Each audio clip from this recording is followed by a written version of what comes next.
It's 3 months since Liz Truss quit, and she's back, and the polls suggest that it is electoral disaster if she stays.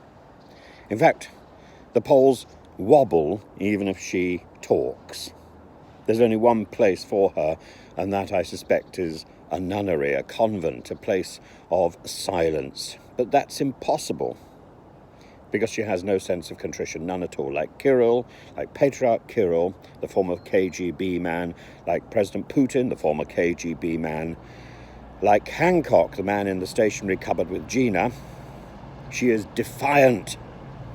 But she concedes, thank God, she concedes that the top job is not for her. Instead, she wants to be the brains behind the throne.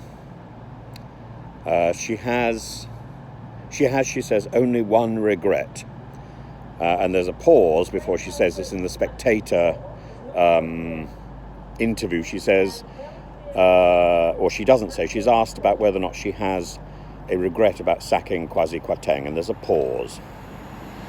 So, what is her failure? Her failure 3 months ago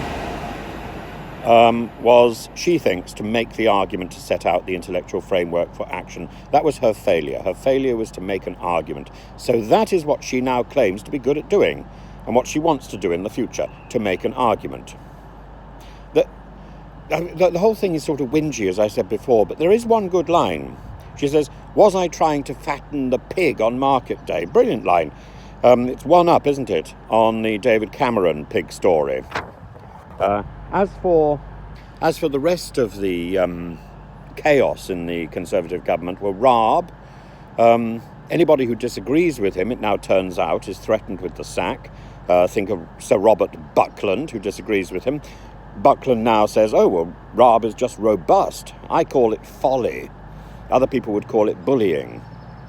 And is Truss a bully? I don't know. But she has no regrets at all about sacking Sir Tom Scholar, which I suppose is reassuring as we face the prospect of Truss-inspired government.